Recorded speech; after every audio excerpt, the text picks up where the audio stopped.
After 2 pregnancies, Amanda Butler clawed her way back to fitness through diet and serious exercise. In fact, helping others swim to fitness is her career and her passion. Self-esteem and strength is who I am. That's what I show. That's what I have to be that for what I do. But the single mother of 2 had a persistent pooch on her tummy, a large flap of skin she couldn't exercise or diet away. Then she met Dr. Jose Garcia at a weight loss clinic in Tacoma. But he said that I could get this pooch taken away in about a week to a week and a half. Butler decided to go ahead with a tummy tuck. Her mother took this video during the first post-op visit with Dr. Garcia's medical assistant. When can she start swimming again and going back to work? Okay, you gotta wait till at least 2 weeks. But 2 weeks turned into a 4-month nightmare. There you have it. Butler took pictures of her progress, documenting her incision turning progressively blacker.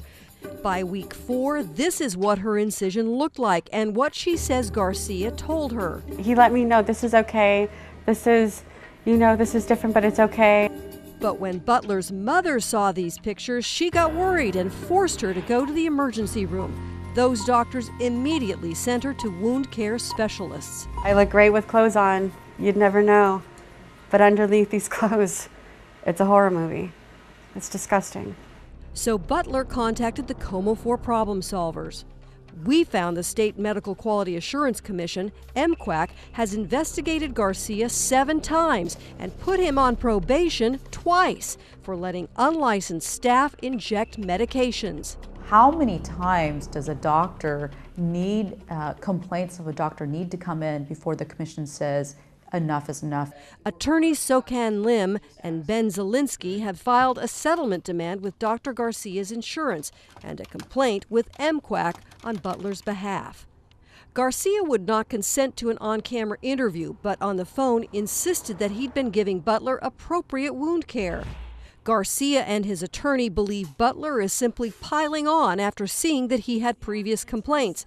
They believe he'd received overly harsh discipline in the last case because the clinic he was working for misrepresented the staff's credentials. But attorneys Lim and Zielinski say this is about more than just one doctor. They believe MQAC fails to do thorough investigations or follow through on discipline. That's their paramount statutory duty, is to protect citizens of the state. So what does it take for MQAC to discipline a doctor? Going through public records in just King, Snohomish, and Pierce counties, the problem solvers found 50 repeat offenders, doctors with multiple investigations before the state finally suspended or revoked their licenses. Of those, the state had investigated nearly half more than 5 times. That includes Dr. Garcia. They should be out there following up with these doctors to ensure that they're providing the quality that Washington citizens expect. So how did MQAC follow up with Garcia?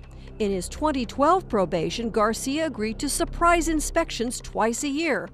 Our search of the records show before every compliance visit, MQAC called Garcia as much as a month in advance to schedule the surprise inspection. We should not be calling ahead of time. That's a mistake, and that's not going to happen again.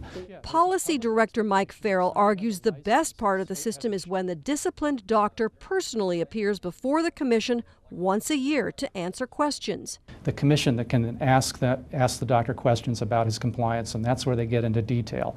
But it appears the commission relies on the truthfulness of the doctor who's been disciplined, using their testimony and their patient records as the primary and sometimes only source of information. Farrell insists there's more. That's why we have an investigator visit his office and talk to people.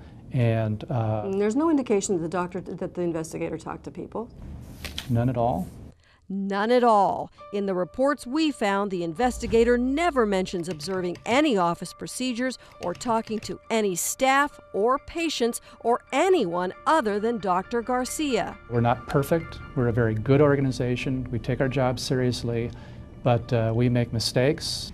But that's not good enough for Amanda Butler, who after 4 months is finally healed and back at work. No, they're harming people is what they're doing. They're putting people's lives in jeopardy. Our investigation is already producing results. Since our interview, MQAC's policy director told us the agency plans to scrutinize the compliance process. He agrees there's inadequate documentation and promises to make improvements every step of the way. Tracy Vetter, KOMO 4 News.